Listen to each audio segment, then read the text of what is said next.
पवित्र आत्मा के नाम पर आमीन। हम अक्सर दूसरों के बारे में कुछ धारणाएं बनाते हैं। हम उनके रूप रंग को देखते हैं, उनके व्यवहार पर ध्यान देते हैं, उनके पास किस प्रकार की गाड़ी है, उनके पास किस प्रकार का घर है, उनकी नौकरी क्या है, वे क्या करते हैं, इनके दोस्त कौन कौन है। इन सब बातों को लेकर हम उनके बारे में कुछ धारणाएं हमारे अंदर बना देते हैं। कुछ हद तक ये धारणाएं सही रहती है, लेकिन कुछ हद तक ये धारणाएं गलत भी। हम अपने बारे में भी कुछ धारणाएं बनाते हैं। हमारे बारे में कभी कभी हम बहुत अच्छा सोचते हैं, कभी कभी हमारे बारे में हमारा विचार ये है कि हम सही नहीं हैं, हम ठीक नहीं हैं। तो इस प्रकार हमारी कुछ धारणाएं होती है हमारे बारे में। दूसरों के बारे में हमारी कुछ धारणाएं होती है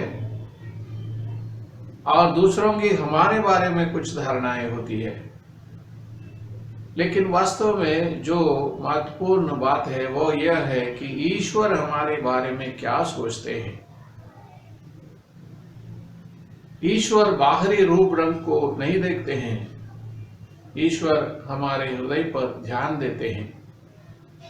शमूएल के पहले ग्रंथ में अध्याय 16 में हम देखते हैं कि ईश्वर ने शमूएल से कहा, तुम बैतलहम जाकर यिशै के पुत्र का मेरे लिए अभिषेक करो राजा शाऊल की जगह पर। और तुरंत ईश्वर की आज्ञा के अनुसार शमूएल सींग में तेल भर के चले जाते हैं और वहां जाकर नबी शमूएल यिशै के घर में प्रवेश करते हैं और वे पाते हैं कि यिशै के कई पुत्र हैं। तो एक एक करके उनके पुत्रों को देखते हैं। पवित्र वचन कहता है, शमूएल ने एलियब को देखा तो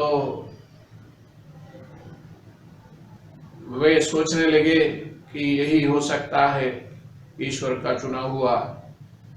लेकिन प्रभु ईश्वर ने उससे कहा, उसके रूप रंग और लंबे कद का ध्यान न रखो, मैं उसे नहीं चाहता। प्रभु मनुष्य की तरह विचार नहीं करता। मनुष्य तो बाहरी रूप रंग देखता है, किंतु प्रभु हृदय देखता है।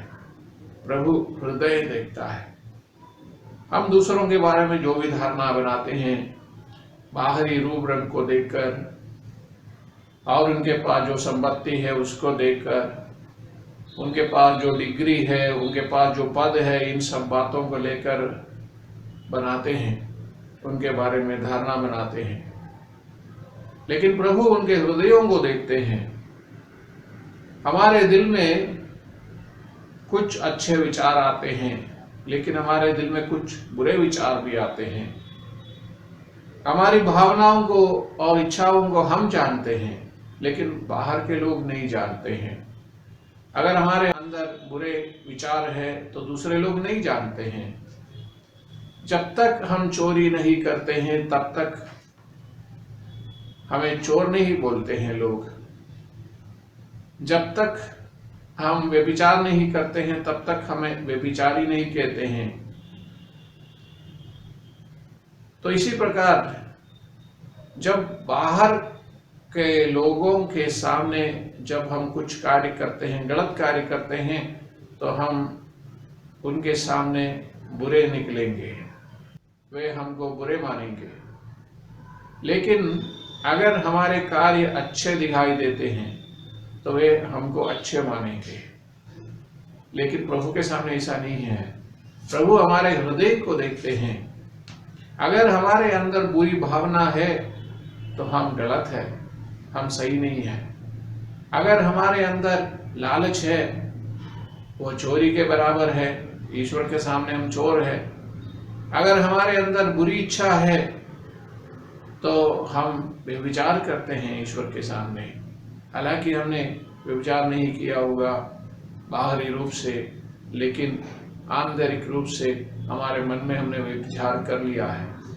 संत मत्ती के सुसमाचार के अध्याय 5 वाक्य 28 में प्रभु यीशु कहते हैं, जो बुरी इच्छा से किसी स्त्री पर दृष्टि डालता है वह अपने मन में उसके साथ व्यभिचार कर चुका है। तो हम हमारे हृदय में पाप करते हैं। हमारी हृदय की बातें ईश्वर के सामने एक वास्तविकता है, हालांकि दूसरे लोग उसको पहचान नहीं पाते हैं, उसको देख नहीं पाते हैं, उसको महसूस नहीं कर पाते हैं। इसलिए हमें अंदर से ही पवित्र बने रहना चाहिए। यूहन्ना के सुसमाचार के अध्याय 1 में हम नथनाएल के बारे में सुनते हैं।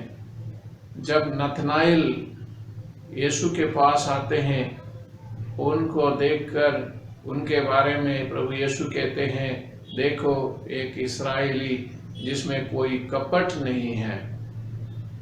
देखो एक इस्राएली जिनमें कोई कपट नहीं है।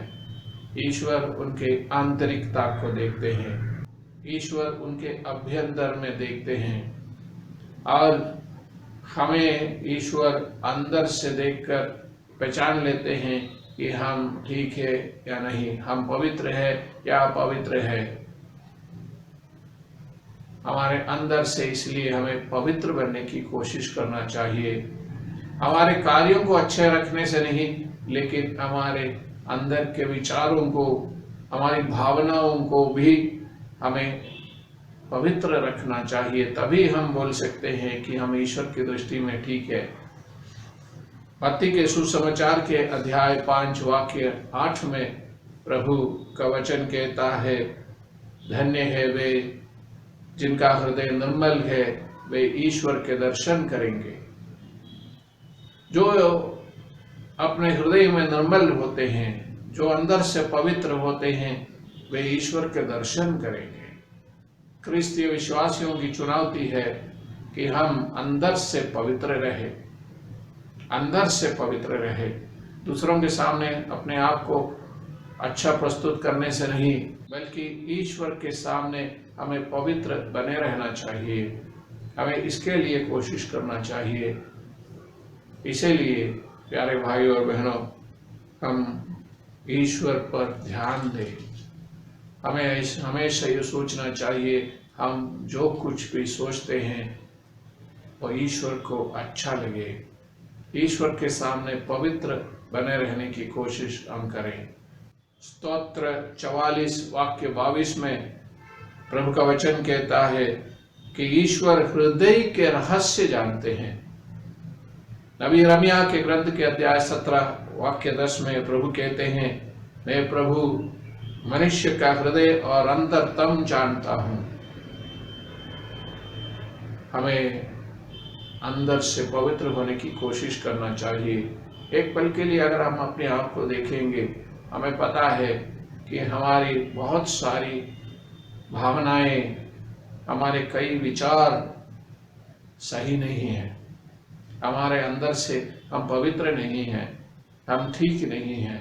इतिहास के पहले ग्रंथ में अध्याय 28 वाक्य 9 में राजा दाऊद अपने पुत्र सुलेमान से कहते हैं, मेरे पुत्र सुलेमान, तुम अपने पिता के ईश्वर पर श्रद्धा रखो, सारे हृदय से, सारे मन से उसकी सेवा करो, क्योंकि प्रभु सबों के हृदय की धाग लेता है और सबों के अंतरतम विचार पहचानता है। हर एक माता पिता को अपने बच्चों को इसी प्रकार की शिक्षा देना चाहिए। ईश्वर हमारे हृदय की धाग लेता है। इस विषय में अपने बच्चों को समझाना चाहिए और अपने आप को भी समझना चाहिए। आइए हम इन बातों को लेकर हमारे जीवन को पवित्र बनाए रखने की कोशिश करें। जय श्री